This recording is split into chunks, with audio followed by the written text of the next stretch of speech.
ইরানের সাথে যুদ্ধবিরতির পর নিজ দেশে কঠোর সমালোচনার মুখে পড়েছেন ইসরায়েলি প্রধানমন্ত্রী বেনিয়ামিন নেতানিয়াহু। ইরানের সাথে অস্থায়ী যুদ্ধবিরতিকে নেতানিয়াহুর রাজনৈতিক ও কৌশলগত ব্যর্থতা আখ্যা দিয়েছেন দেশটির বিরোধী দলীয় নেতা ইয়ার লাপিদ। এদিকে নেতানিয়াহু এবং তার প্রশাসনের সমালোচনায় মেতেছেন সাধারণ ইসরায়েলিরা। প্রধানমন্ত্রীকে ব্যর্থ আখ্যা দিচ্ছেন অনেকেই। সিলন টি রপ্তানিতে শীর্ষে।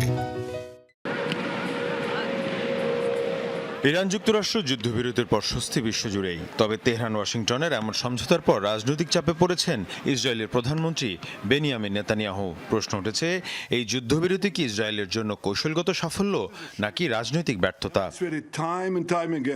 ইরান যুক্তরাষ্ট্র সমঝোতাকে কেন্দ্র করে ইসরায়েল সরকারের ভেতরে বাইরে চলছে সমালোচনার ঝড়। একে ব্যর্থতা আখ্যা দিয়ে বিরোধী দলীয় নেতা ইয়ার লাপিদ সরাসরি আঙুল তুলেছেন নেতানিয়াহুর দিকে। তার দাবি, যুদ্ধের শুরু থেকে শেষ পর্যন্ত কোনো স্পষ্ট কৌশল ছিল না সরকারের। এই যুদ্ধের কোনো সুস্পষ্ট লক্ষ্য ছিল না। সরকার শুধু পরিস্থিতির পেছনে ছুটেছে, নেতৃত্ব দেয়নি।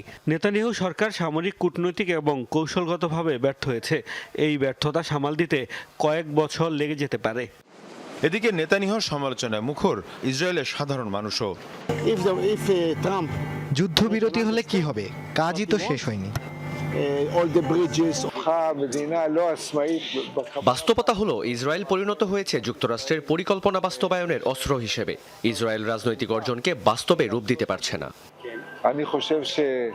তবে রাজনৈতিক চাপ এখানে শেষ নয়। গাজা পরিস্থিতি, অভ্যন্তরীণ নিরাপত্তা সংকট এবং জোট সরকারের ভেতরে বিভাজন, সব মিলিয়ে চ্যালেঞ্জের মুখে পড়েছে নেতানিয়াহু। যুদ্ধবিরতি সাময়িক স্বস্তি আনলেও রাজনৈতিক অস্থিরতা বাড়ছে ইসরায়েলে। এখন দেখার বিষয়, এই চাপ সামলে কতটা টিকে থাকতে পারেন বেনিয়ামিন নেতানিয়াহু।